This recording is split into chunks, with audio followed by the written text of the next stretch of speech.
enterprise with enterprise DCF model. So to start with,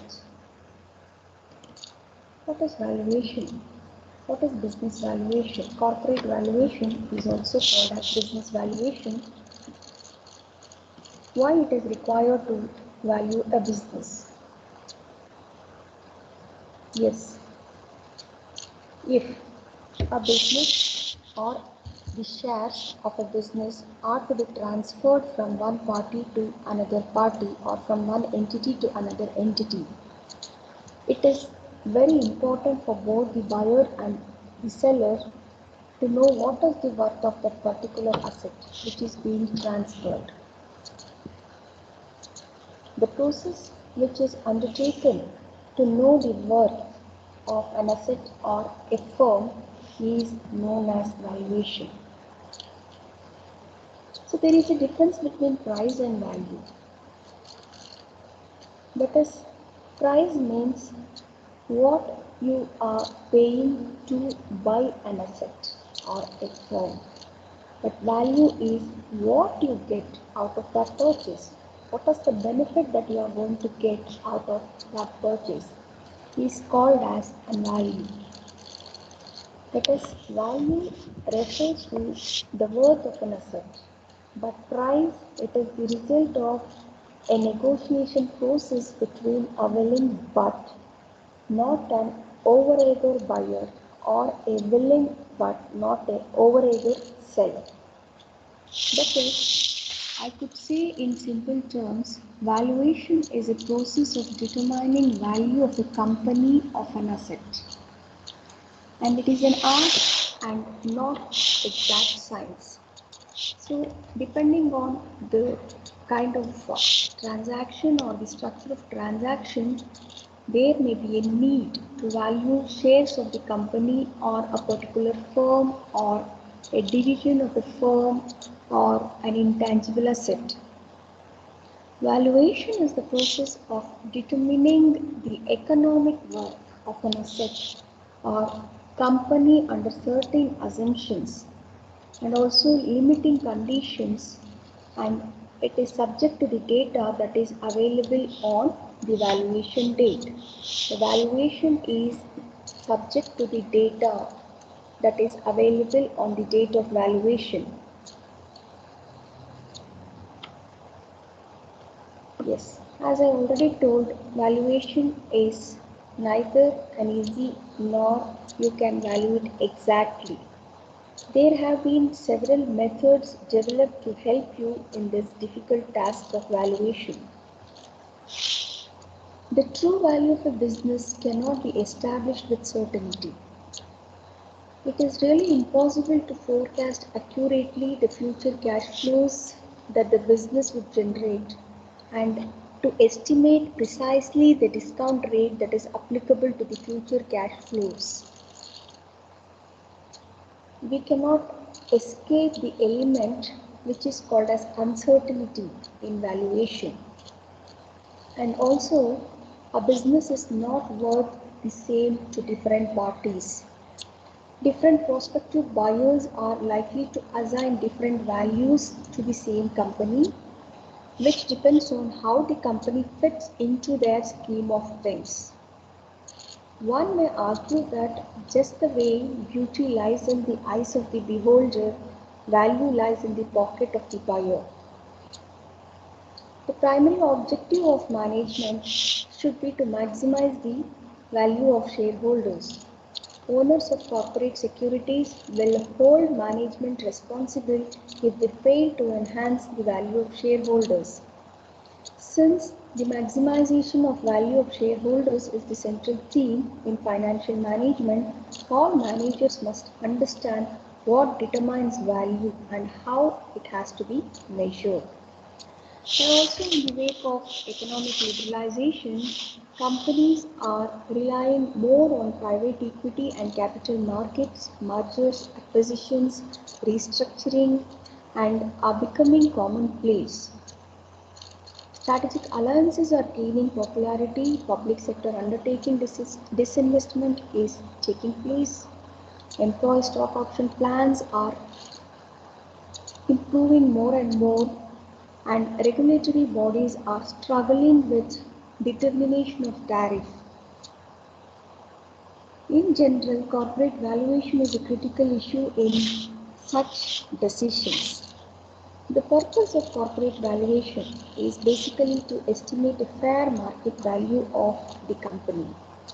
So at the outset, first of all, we have to be clarified of what is fair market value is and what fair market value means for a company. The definition of fair market value, which is laid down by the Internal Revenue Service of the US, is the price at which the property would change hands between a willing buyer and a willing seller when the former is not under any compulsion of buying the asset and the latter is not under any compulsion of selling it. But both the parties have a reasonable knowledge of whatever the relevant facts about a company or a firm. So this is called as fair market value.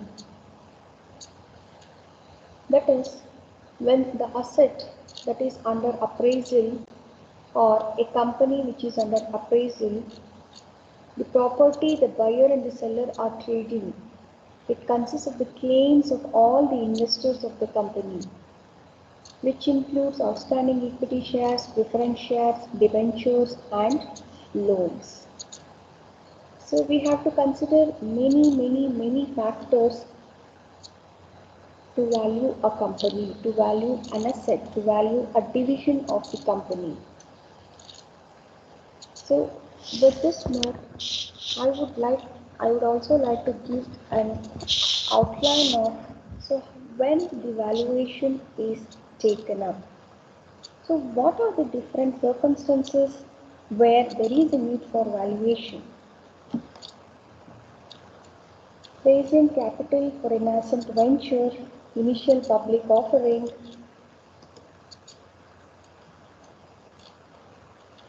acquisitions, divestitures, public sector units disinvestment, portfolio management and employee stock option plans are some of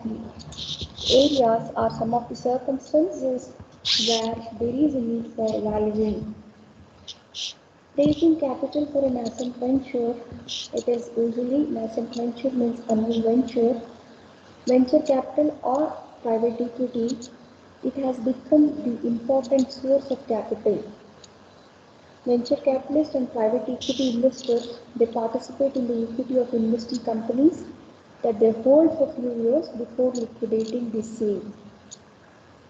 Since the new ventures are characterized with high risk, the venture capitalists and private equity investors, they value these businesses in such a way that their expected return is matching with the risk they are taking today.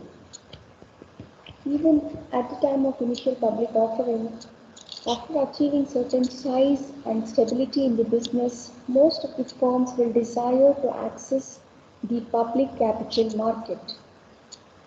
When they wanted to issue shares to the public, the important issue that arises is at what price should IPO be made.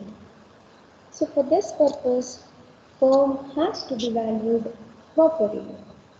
And during acquisitions, so acquisitions takes many forms, takeovers, mergers, purchase of business divisions.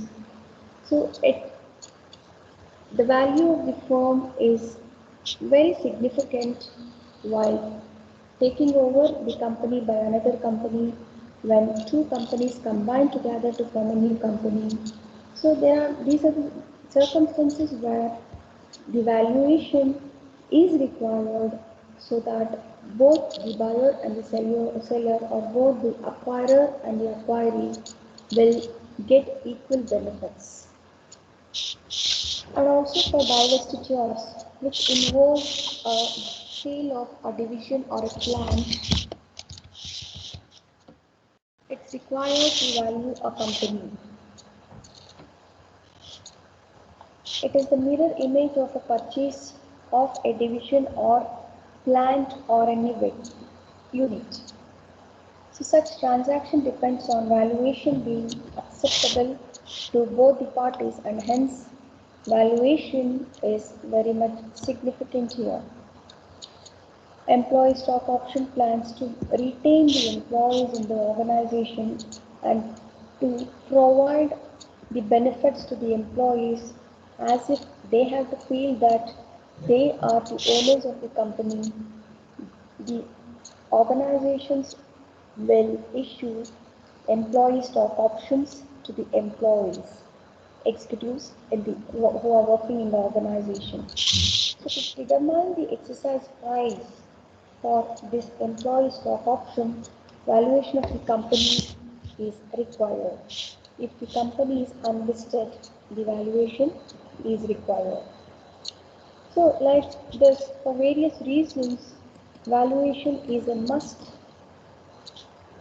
so that both the buyer and the seller will get benefits. Both the buyer and the seller will have the satisfaction that they have paid what they are supposed to be paid. So coming to the approaches to valuation, there are so many approaches to valuation, like the different techniques that are available for valuing a firm, an asset, or a business division, or an IPO. So few of the approaches are book value approach, stock and debt approach, discounted cash flow approach, relative valuation approach, option valuation approach that we are going to discuss in first and second unit of the syllabus. What is book value approach? This is the simplest approach to valuing the company, which relies on the information found on its balance sheet. What is stock and debt approach? When the securities of a firm are publicly traded, its value can be obtained by adding the market value of all its outstanding securities. That is, if at one point of time, if the closing price of a particular company, if its outstanding shares is 1.5 billion and the market value of that particular share is 30 billion, by calculating the price per share as 20 on that particular day and the outstanding debt with the market value of 21 billion, if you simply add the market value of the equity to the market value of debt, it will give you the value of the firm under the stock and debt approach. Now, what is discounted cash flow approach? This is one of the most popular forms of approaches to valuation, and this is conceptually similar to valuing a capital project using present value method. So I will be discussing this in detail in the forthcoming classes. What is relative valuation? So it is a common sense and a logic which tells that similar assets should trade at similar prices. Based on this principle, one can value an asset by looking at the price at which a comparable asset has changed hands between a reasonably informed buyer and a reasonably informed seller. So here some of the considerations that are made is similar assets. Okay, we have to take into consideration the similar assets. We cannot take an asset which belongs to an industry which is not at all related to the industry to which the asset under valuation belongs. No, we will not get a proper valuation if we do so. We have to take similar assets or similar companies which are operating in the same business line, which are very much similar in almost all the characteristics that the other companies are in the same business line. So here we will be using enterprise multiples and equity multiples for finding out the value of the firm or an asset. And one more approach, that is option valuation approach. It is a contract. What is an option, first of all? It is A derivative. It is a special contract under which the option owner enjoys the right to buy or sell something without any obligation to buy or sell. So this approach, option valuation approach, is used for valuing the stock option plans. So these are some of the approaches that we will discuss in detail in the coming classes. Then features. Coming to the features of valuation, as I already told, feature is an art and not an exact science. But the beliefs are different. One view believes that valuation is a precise science where there is no space for human interaction or human biases or errors. Others view that or argue that valuation is an art and analysts have the freedom to produce whatever the value they wanted to produce. So in this context, we have to consider a few considerations which are called as features of valuation. Biases in valuation. What are these biases? What are the sources of bias? So there are several sources. The company that we choose to value, we will not choose it randomly. We will have prior information about the company. We would have read something good or bad about the company. So we have prior perception about that company that we wanted to value. So that is called as bias. The bias is involved in whatever the price that we are willing to keep. Instead of a buyer valuing the company, if an analyst values a company for a buyer, he will involve his bias, incorporate his biases in valuation. And the current market value of the company also will influence the valuation. So these biases has to be manifested in value. How it can be done, how to mitigate the effect of bias on our evaluation, that will be discussed in detail. Like there are some suggestions, like pre-commitment should be avoided. We should not link valuation from the reward or punishment. Our institutional pressures have to be diminished and self-awareness should be increased. So with this, the biases can be mitigated from the value of the firm or an asset. The next factor is uncertainty in valuation. So there are so many uncertainties like estimation uncertainty, firm specific uncertainty, economy specific uncertainty, and so there are some analysts who respond to these analysts. Okay, it is required to make a response to these analysis or to these uncertainties. So some of the sensible responses are to use better valuation models for fixing the range of values instead of fixing just one value and providing the probabilistic statement instead of providing accurate statement are few sensible responses to these uncertainties in valuation, to reduce the uncertainties in valuation. We also will discuss about valuation complexity, that as more and more valuation models are available, the process of valuation or the task of valuation is becoming more and more. Models are becoming more complex and information is very intensive. Plenty of information is available and there are some problems and disadvantages of this information that is available in plenty as well as the complex models. So given the problems associated with complexity, analysts would do well to follow the principle of parsimony in valuation. So what is this principle of parsimony in valuation? We will discuss it later.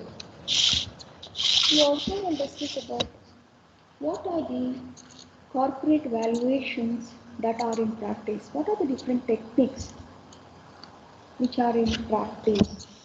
So like So there are three broad techniques that are in practice: relative valuation technique, transaction multiples, discounted cash flow offering.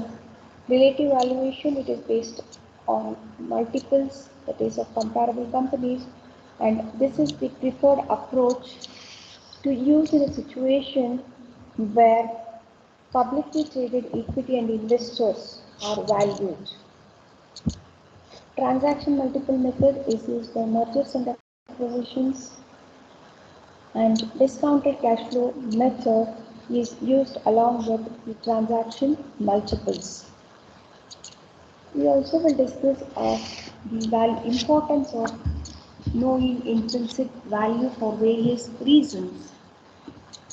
Then we will start with the discussion of enterprise DCF model. So what is enterprise DCF model is?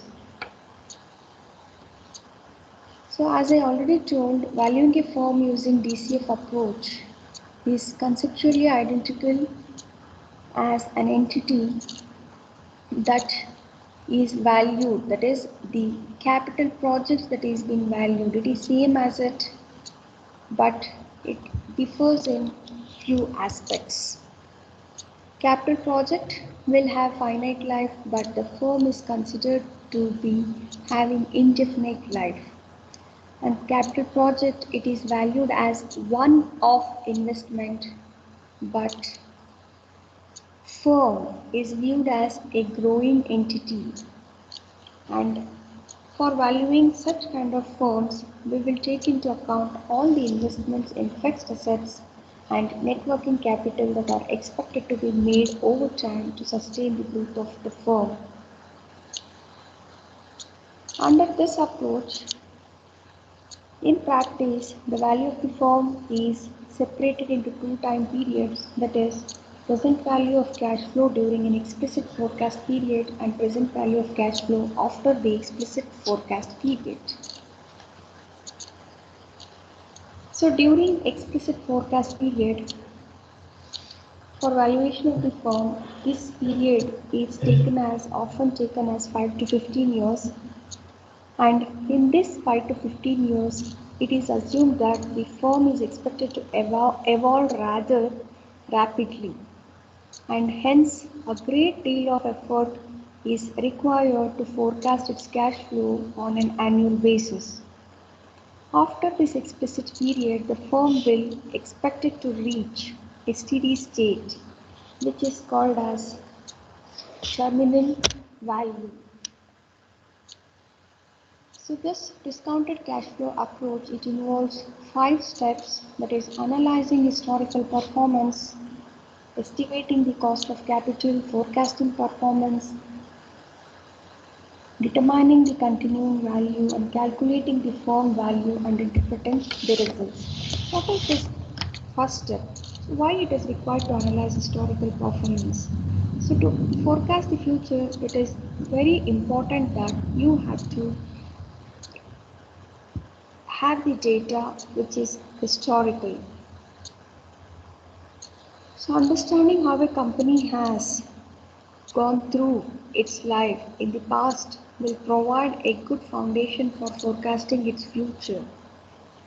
An analysis of historical performance is the first step in valuing the firm, and the few steps that are involved in this is you have to reorganize the financial statement so that you can better handle to the situations like economic performance instead of accounting performance, in terms of net profit less adjusted taxes, free cash flow. It has to be split up into these things. NOPLAT, which is coined by McKinsey and Company, which is net operating profit less adjusted taxes, is one of the most popularly used term for valuing a firm. That is the key driver for valuing a firm. So you also have to look at the perspectives on what are the drivers of the free cash flow. You have to measure and analyze the return on invested capital, because assets, it is ROIC, which is used to assess the ability of the company to create value. So then you have to decompose the revenue growth into various components, then assess the company's financial health and capital structure. So this will be discussed in detail step by step. We will find out operating invested capital, we will find out no flat, we will find out return on invested capital, we will find out net investment, gross investment, free cash flow. So all these, which are called as the key drivers of cash flow, will be computed, and after computation of this, we will be arriving at the value of the firm by forecasting the future cash flows. So once we do it, we will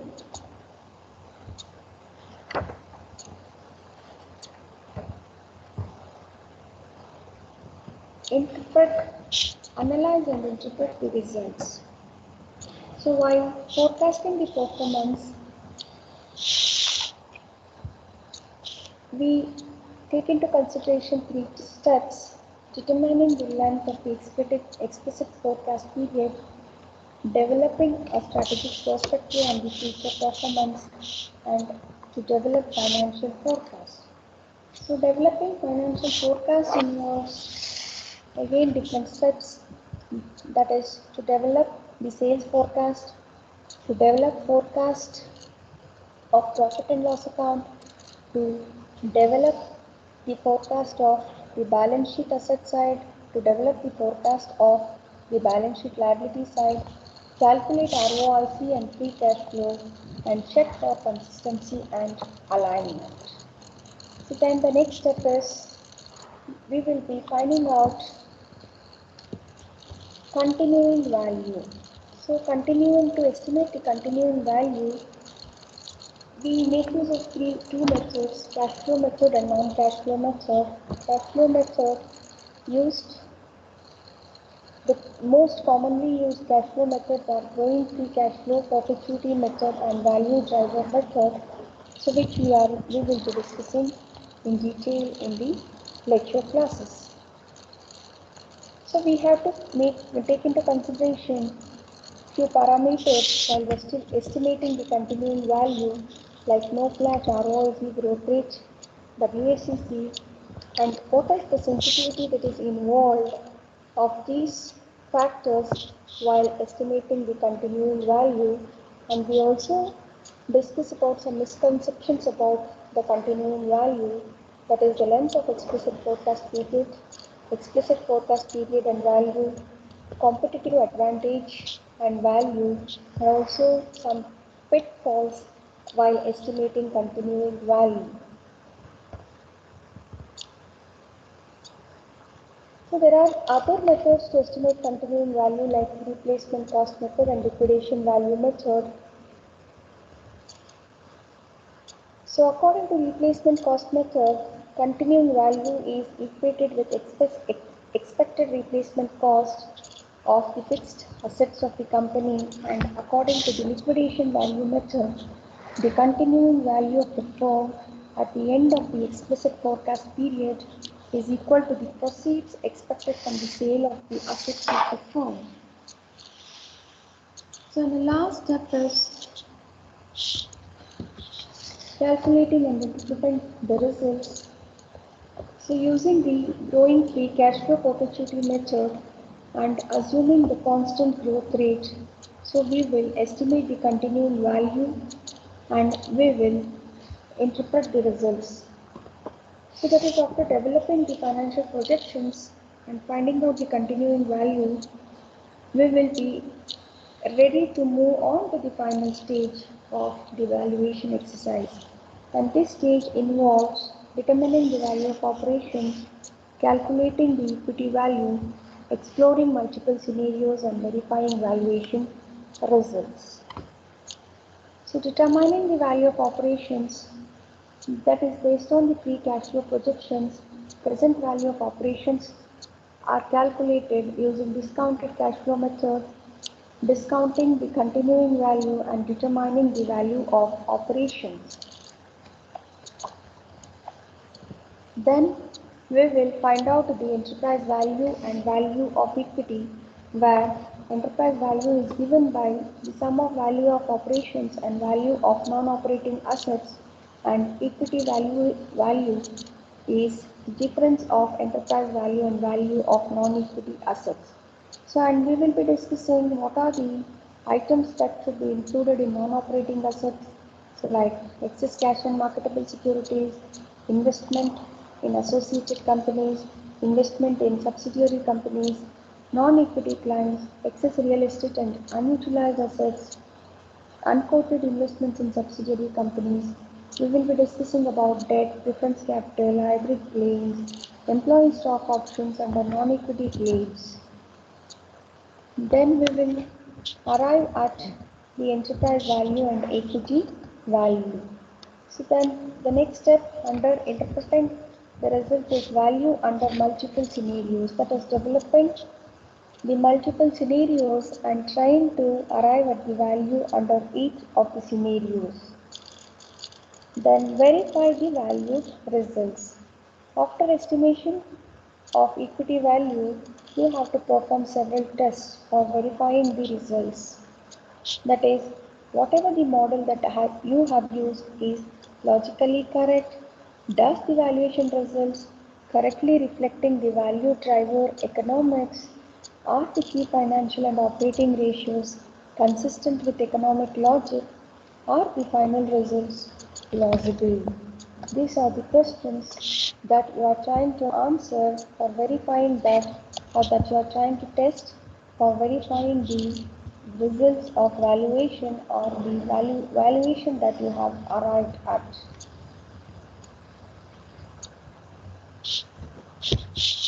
So this is my plan for week 1. Thank you.